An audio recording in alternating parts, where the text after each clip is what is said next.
They said she passed away peacefully in her sleep, but when I saw her in the doorway last night, she wasn't sleeping. She was smiling. I lost my grandmother in 2021. She practically raised me.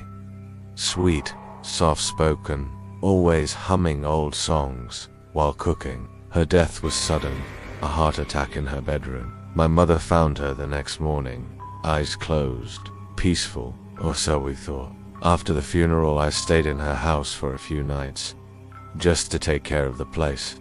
I slept in the guest room, but her bedroom door stayed shut. I couldn't bring myself to go in there. That first night, I lay in bed feeling hollow, then drifted off. But something woke me around 3:30 a.m.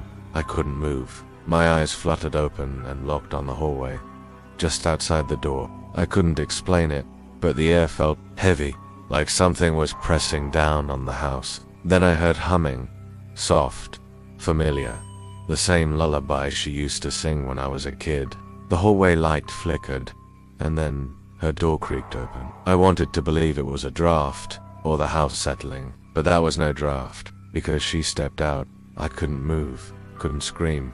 My body felt bolted to the mattress. She stood in the hallway, barefoot, in the same white nightgown we buried her in. But her head, it was tilted unnaturally to one side, like her neck had caved in. Her smile was wide, too wide. Her eyes were open, but the pupils were wrong. They were cloudy, milky. She didn't walk toward me. She glided, and when she reached the doorway, she stopped and whispered, "I never left this house, sweetheart." Then she leaned forward, inches from my face, and said, "You did." And just like that, I could move again. I jolted upright, gasping for air, heart slamming in my chest. But the door to her room, it was wide open. The next day I packed my things and left.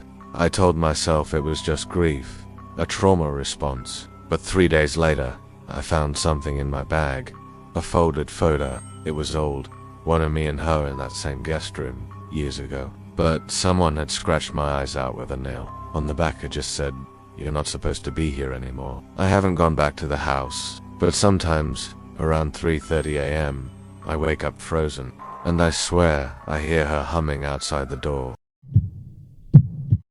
The worst part about sleep paralysis isn't being unable to move. It's realizing there's someone inside your body, watching you from the outside. It all started 3 weeks ago, and I haven't been sleeping much since. I'm not superstitious. I don't believe in ghosts. But what happened to me wasn't a nightmare. It wasn't delirium. It was a warning. The first night, I woke up frozen. I couldn't move anything. Nothing but my eyes. The room was dark, but a dim hallway light crept in through the door, just enough to see the outline of the walls. At first I thought it was just a standard sleep paralysis episode. I'd heard of them, but this time, something felt different. There was someone in the room, standing beside my bed, motionless. I tried to focus my vision, and then I saw it. The face wasn't just obscured, it was my own, only partially melted, with an incomplete smile and trembling skin. Like a warped VHS tape, it tilted its head instead, like it was studying me. Then it sat down on my chest. It didn't hurt, but I felt the pressure. I felt the heat, and that's when it spoke. But the voice didn't come from its mouth. It came from inside my head. "You don't dream. You are the one being dreamed." It was like a whisper trapped inside my skull, behind my eyes.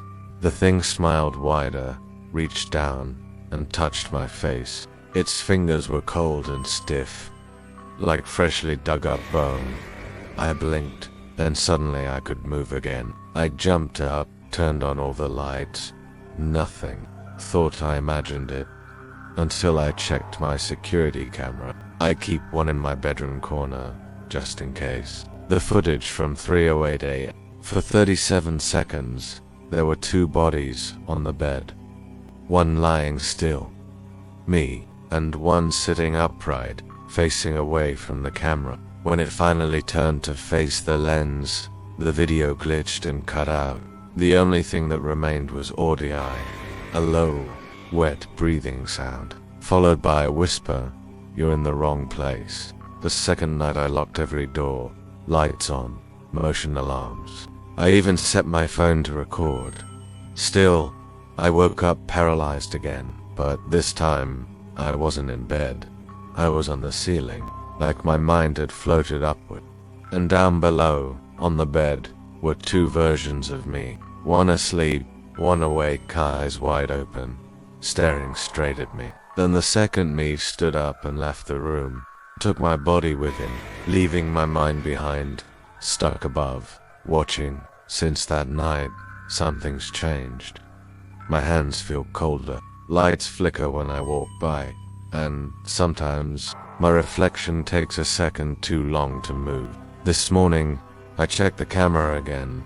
At 3:07 a.m., the figure in bed sits up, leaves the room. 2 minutes later, it returns, holding something, an envelope. That same envelope was on my kitchen table today.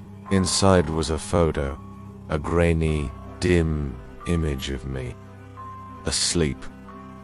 On the back, scrawled in uneven handwriting, "Don't wake up next time." Now, I keep the mirrors covered, because this morning, while brushing my teeth, my reflection blinked first. I heard footsteps in the hallway, but the house was empty. And when the paralysis ended, something was at the foot of my bed, and it smelled just like my mother's perfume. My mother's death broke me in ways I didn't know were possible. She had a stroke in her sleep, at home, on a Tuesday morning.